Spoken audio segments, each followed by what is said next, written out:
Hi, my name is Cel, and I'm your host for the SweatNet Be Amazing podcast, where we share stories of amazing women who live in our communities. My hope is that you will feel encouraged and inspired after listening to each episode.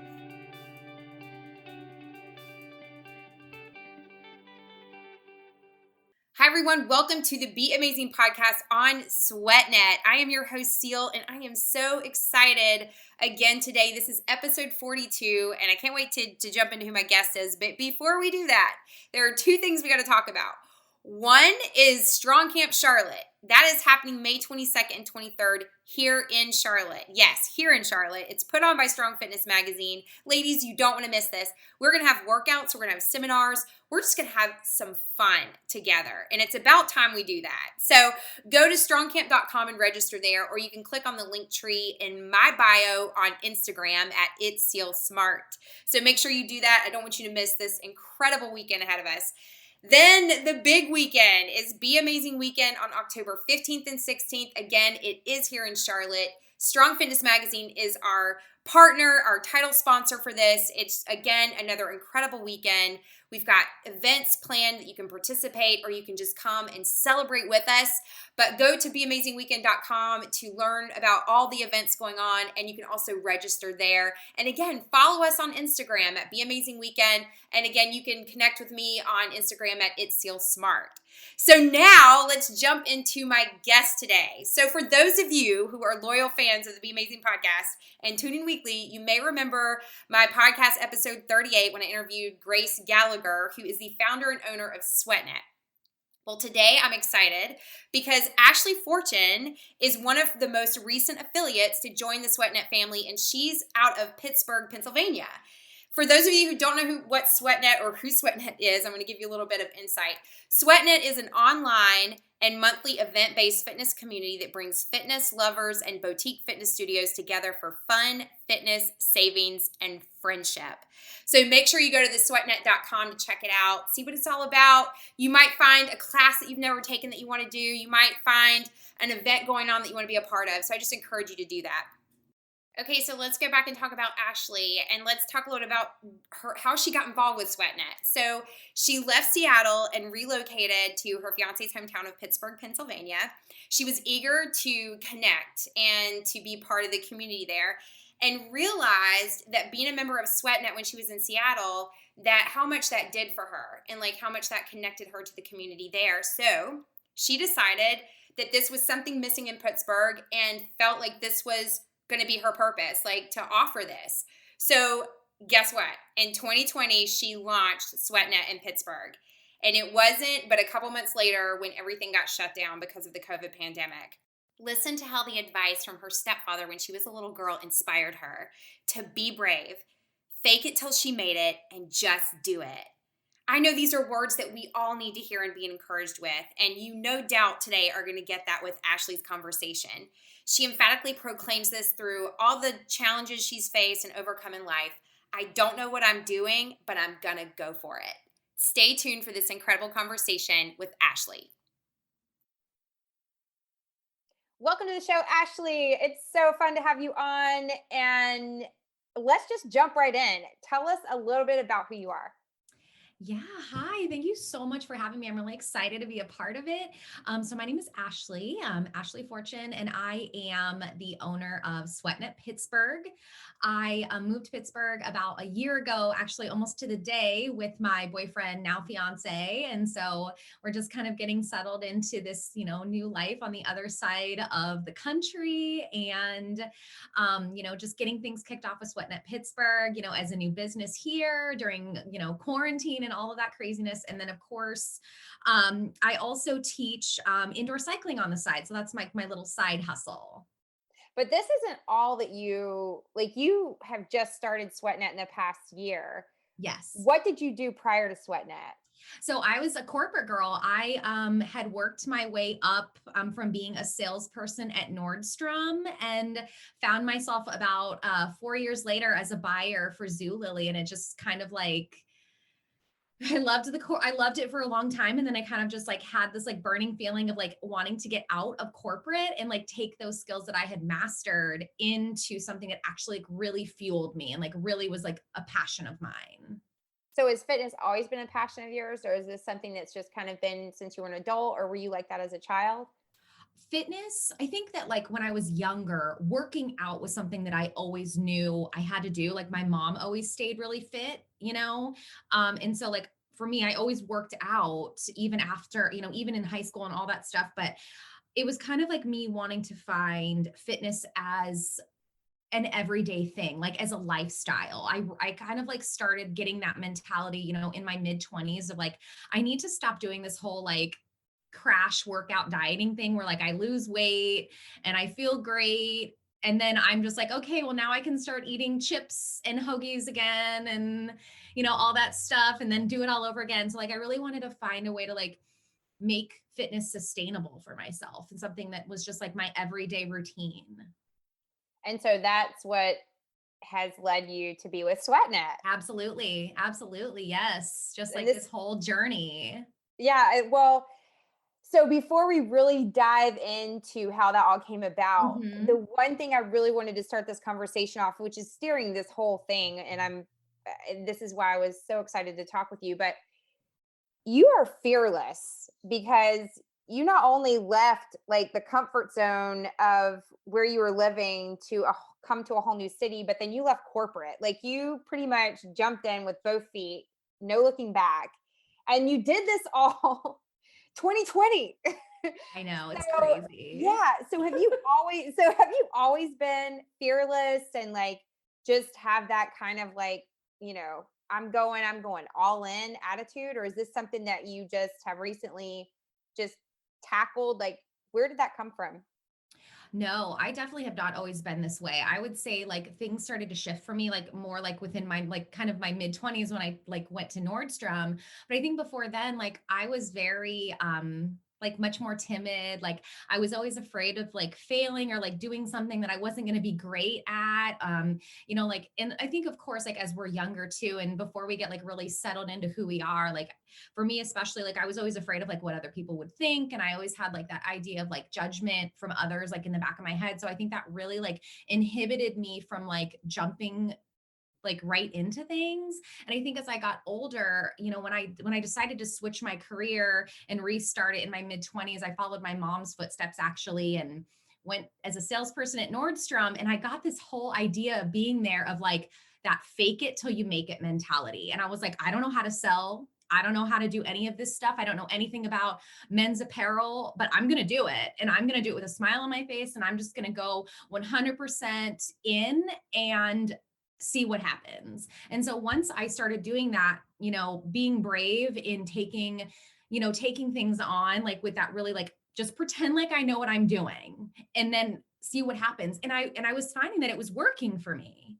And it was like once I started to build that confidence and knowing that, like if I just jumped in, if I just was willing to not worry about the failure or the judgment or anything like that and just put a smile on my face for my own sanity and just went for it, that I was really starting to reap the rewards from it. I went from being a salesperson to a personal stylist and then to a manager, and then from there I hopped right into my buying career. So it just was really fast for me, and it was just like one of those things that was like as soon as I started grabbing on to that like fake it till you make it mentality, like it was like happening for me. And so ever since then, it's just like been the way that I have really thought about, how I was going to get to where I was going to go. Like, I don't know what I'm doing, but I'm going to, just go for it. That's such a great attitude to have because I think so many times we can get wrapped up in feeling like you've got to know everything before you start doing something. And instead, it's just taking the step. And it sounds like that's what you did. It's just like take a step, then take the next step, act as if, and just go all in. So, Absolutely. so with that said, you were Mhm. in Seattle. Yes. Okay, so you left Seattle, you go to Pittsburgh. Hmm. That's a huge, to me, that's a huge leap or huge jump. Probably from not just from like, sides of the country, but also like just people, Yeah. right? Yeah. And environment. So what was that like for you when you got to Pittsburgh? Did it take you a minute to kind of like, okay, did I really just do what I did? And how am I gonna like what am I gonna do now? It's funny because, this is the first time I've ever moved away from home. I'm in my mid 30s now, and it's the first time I've ever moved away from home. And I think the thing that really helped me was I was so ready for it. Like, anybody maybe who's like spent any time at all in Seattle knows that it has changed drastically over, I would say, like the past 10 years. And so I think for me it was actually kind of easy to leave, but then like you're saying, like getting here, then it's like, okay, now what? And so I think for me, it just was like I was really fueled by my feelings of like really feeling like it was time for something different and something new. And so I was actually really ready for that like East Coast mentality. And then I get to Pittsburgh, and of course I had visited before. My fiance is from here originally, so I had been here. But like when I got here, like I was pleasantly surprised. Like this community of people in Pittsburgh literally has the most friendly human population that I swear exists. And it's super genuine and authentic. So it just made it so easy to meet people and have conversations. That's awesome. Because to me, it's like when you do a big move like that, there would be a lot of uncertainty going into it. But it sounds like that you have already kind of made your, like, I don't know, made your place, I guess, in a sense, because I think you were forced to with 2020 Yeah. being there. And then let's talk about your transition from corporate to SweatNet, and Mhm. then you're opening SweatNet in Pittsburgh. So it's not like you knew all the studio owners or you knew all these fitness people going in. So how did that all come about? Yeah, I mean, I truly did not know anyone. But what I did when I decided that, SweatNet was going to be the thing for me when we came here, because I was a member of SweatNet Seattle, and that's how I found out about it. So I kind of had an idea of just like being part of that community. And really what the idea of it like was in my head was, okay, so I want to create the community for people like me to be able to have something to go to, like whether they're new or they need a change or they need some new friends in their life, or they need people. I wanted to create that feeling that I was looking for. And when I came in, I guess before I even moved here, I was like starting those connections already, like through social media, which, it's a beautiful thing to like be able to start talking, have a topic that you're talking about and have people like asking you questions and being interested in what you're doing. And luckily, like I had so much curiosity from the Pittsburgh fitness community. So when I finally made it here, it really felt like I had already known people that now then we were just like really excited to finally be able to like sit down in person and chat and have conversations and like meet each other. And it's like sparked these incredible friendships for me here. It's not even just like my job now. It's like truly my community of people, my friendships. It sounds so much like it is here in Charlotte because it's the same way. Like our fitness community here is really tight, and it's so cool because a lot of these people you wouldn't even meet any other way. But the Yeah. fact that you share like a passion for health and fitness and the passion for community, I think there's so much to be said about that. That a lot of people participate in fitness because of the community aspect, and I feel like that's even more important now than it was prior to 2020. Yeah. And I think too, like, not everybody is going to buy on right away with this idea of SweatNet. It's new, it's different, and it's in a weird time. So people have a lot going on. So I just kind of look at it as I have the conversations, and, if it doesn't work out right away, or if somebody doesn't understand it immediately, that's okay. Like at least we've been able to meet, and, we've started that conversation, and just, I think always making sure that people know that like I'm here for them whenever they're ready. So let's talk about just a little bit further about you started this like right before the shutdown, correct? So I moved here in late January, early February time, and so I was kind of like like working on like making connections with partners and things like that. But we actually launched during quarantine. We launched the beginning of April. So it was just like fresh shutdown. And we had all these big question marks of not knowing when we were going to open back up or anything like that.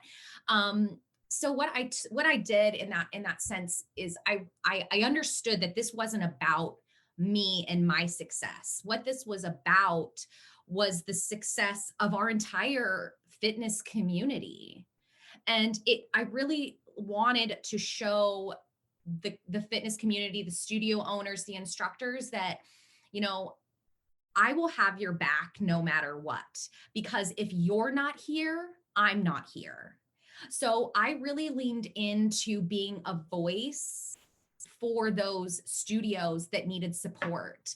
So, encouraging our followers to do what they could do to help support those studios, using my platform, what it was back then. Of course, it wasn't anything big, but using my platform as a way to really help them share what they have to offer in this horrible, unforeseen time. Like, pushing their virtual platforms and highlighting their instructors and really talking about them and really not making it about me and not making it always about SweatNet, but really making it be about Pittsburgh fitness. That's awesome. And I think that's been I know that was such a boost for your community. I know we felt that here in Charlotte too.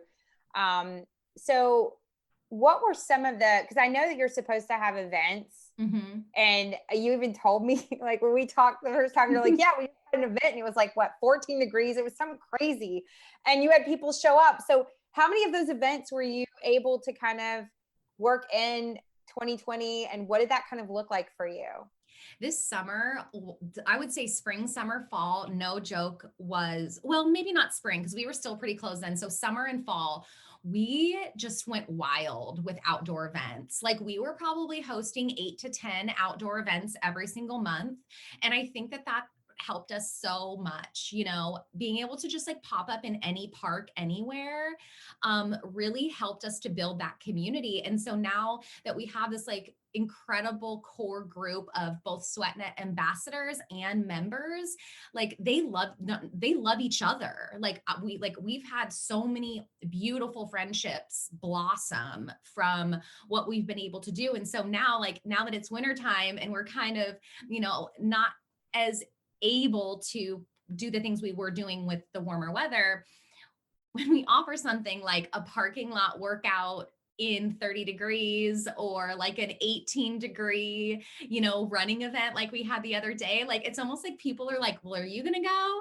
I was thinking about it. Okay, well, I'll go then. Like, and so it just becomes this like snowball effect. And then, it's the after feeling. It's getting those messages or seeing people post about it where they're like, never in a million years would I have thought that I would be the kind of person that would show up for an outdoor workout in 20-degree weather.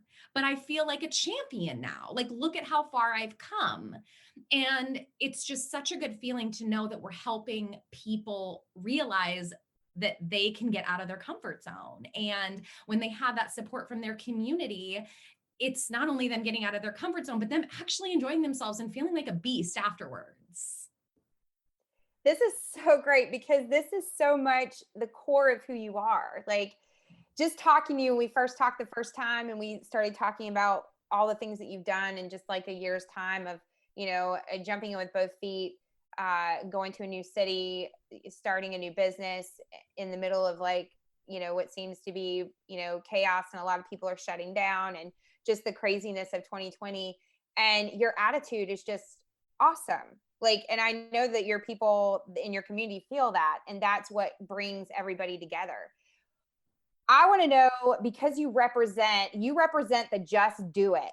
Like, yeah. We hear that mantra all the time, just do it. I know you have a story with that, so I want you to share it. Okay. So when I was a kid, my stepdad, who raised me from 3 years old, had got my brother and I these rocks. Like, I'm not joking. They were these giant rocks, and they had our names etched into them. And my name was actually misspelled. Like, it was a total, like, it was ridiculous, but it said, each one had a quote on it. And mine said, just do it. And when my stepdad gave it to me, he was like, I don't want you to think about it like as the Nike slogan. He's like, I want you to get in. And I think back then I was young. Like, he just wanted me to use that as a way to like, don't sit there and wait to make your bed. Like, just make your bed now. You're going to have to make your bed anyways. Don't wait. Just do it now.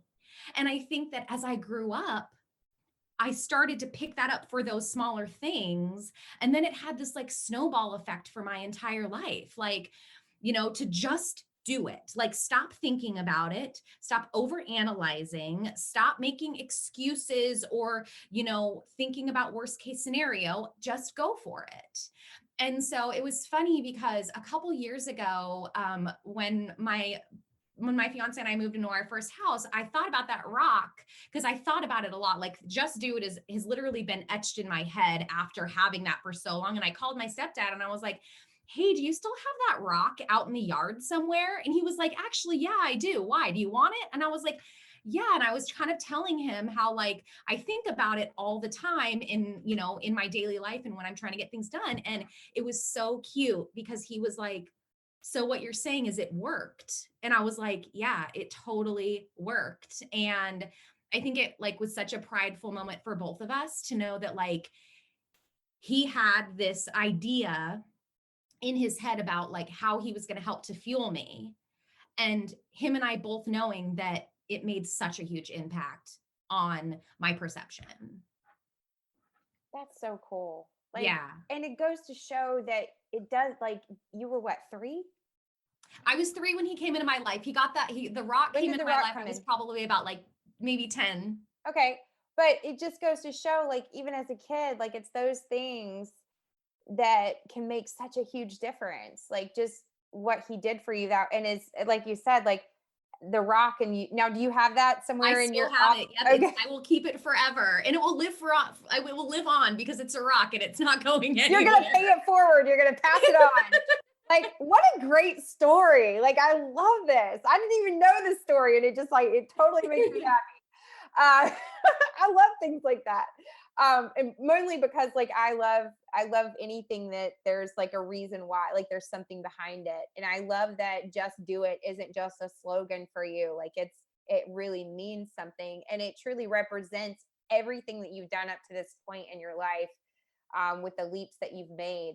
Is there anything, I know you've said a lot just in this moment with telling the story, but what would Mhm. you say to someone, like somebody that's sitting on the fence between, like, I really want to do this, but like you said, like they're thinking about all the outcomes, like processing, the different endings to the story. Right. And it's like, what would you say to someone that's like really kind of straddled the fence right now? I think what I would tell anyone is you have to really think about the opportunities, like, if everything falls into place the way that it's supposed to, an opportunity falls at your feet at the perfect time, kind of like me with SweatNet. Like, what do you have to lose? I mean, and I think that I think we can all differentiate between a silly decision, like something that, is just not going to be productive, and a situation where when you're just trying to make excuses of why you can't do something. Like, when there's things that come up that you just know are obstacles that are never going to go away, and maybe that's not something you should pursue. But if it's something where you're just in your head trying to find a reason why it's not going to work, then that's just you pulling yourself back. That's just you not allowing yourself to flourish or take an opportunity that could really put you in a completely new, exciting direction. And so, what I would say is really differentiate when you are thinking of your pros and cons. Like, are your cons things that you can actually fight and overcome? And do the pros outweigh? Like, you have to think about those things and just feel empowered. I think feeling empowered and not always waiting for someone else to tell you that you can do something. You know your abilities, you know where your strengths are, if you can accomplish something. And so it's really having that self-belief in knowing that a decision is right for you, and really just taking those opportunities that fall to your feet. Be brave. That's so on point. And I want to add to what you just said, because this is something I'm talking to myself right now. There have been times where I've done things, but there's like this lapse of time where, I didn't like, haven't done anything since that point. So, like, interestingly enough, today I went back and was revisiting those moments through pictures and things. And it was a reminder to myself that it was like, you did that. Mhm. You can do that again. Yeah. Like, it's not out of your wheelhouse. you just haven't looked at it for a while. Like you shelved it. And so I am in total agreement with you about, how we do hold ourselves back mentally. It's because a lot of it's a mental, everything I feel like it's a mental game. Like everything you do is mental. Totally. Like you're defeated in your mind, you're a winner in your mind. It's whatever is going on up in your head or whatever you're really focused on. So I really appreciate you sharing all the things that you've been through, the challenges you faced, how you've taken a leap to do something that most people would be scared to do, and that you're living out just do it, and that you're an Totally. example of that. Like that's Thank you. so freaking cool. Thank you. I know it's kind of surreal. I'm not gonna lie. Like it kind of feels surreal sometimes. And it has its ups and its downs, but I think that really just, keeping your eyes forward. I always tell people this, like put your blinders on. Like put your blinders on. Don't always worry about what's going on around you. Don't always worry about, the eyes that are watching you. They may be positive, they may be negative, but really when it comes down to it, just keep going forward. Just keep moving forward. Keep your eyes forward. Love that. Well, let's transition a little bit and go to something else that's fun around fitness. And I love asking this question. Do you have a song that you have to have on your playlist before you kick it in the gym? I always get pumped up by Formation by Beyonce. And honestly, like really my go-to, like anytime I want to feel good or like get pumped up is all of those like female powerhouse like artists. So like Beyonce, I am a diehard Ariana Grande fan. No, not even gonna lie about that. Like super guilty pleasure. And then of course Taylor Swift's older stuff, where she was a little bit more, wild, but I mean, anything surrounding that. And it's like never, always a good beat drop. You got to have a good beat drop. That's it. That's That's what like it's the all cycle about. instructor in me talking though, like that beat drop thing. That's awesome. Yeah, I mean, you have to have a good beat, or it's just not as like to me. I don't get near as much out of it. It's funny. I can listen to a podcast while I'm doing cardio, but the minute I hit the gym floor and grab weights, the podcast goes off and the beats come on. So like for me, that's kind of where I have found my jam. But yeah, once that beat kicks in, it's like it's on. Like game on. Absolutely. Yes. Okay, so the last thing that I have, and I ask this question every time because I feel like it's important. And we talked about a lot of things that I think were on your heart and important, but is there anything else you'd like to share with our listeners? I think really coming back to that whole idea of be your own hero, be your own inspiration, pave your own path. Don't wait for anyone else. Don't worry about what anybody else is saying, thinking, put them on the shelf. Just go forward. Be brave. Honestly, be brave. Just do it. That's it. There's nothing left to be said. That's like a mic drop right there. So, Ashley, where can everyone find you? Like, if they want to get in touch with you, like, where on social media can they find you? Absolutely. So my personal Instagram is Ashley Fortune _ So you can find me there. Of course, I am the gal behind SweatNet PGH on Instagram. And then you can search me on Facebook. I'm Ashley Fortune on Facebook. And yeah, that's me. Thank you so much for being on. You truly are an inspiration. Part of this podcast, I shouldn't say part, like the main part for me is the women that I get to meet and connect with that I would never cross paths with.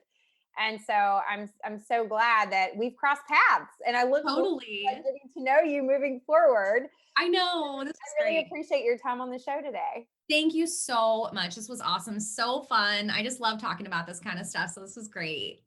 Awesome. Thank you for joining me today. If you like the podcast, please like and share this with other women in your life. You can find out more about SweatNet on sweatnet.com or follow them on Instagram at SweatNet and SweatNet Charlotte. You can follow me personally on Instagram at Cel Smart. Stay tuned for the next episode of the SweatNet Be Amazing podcast.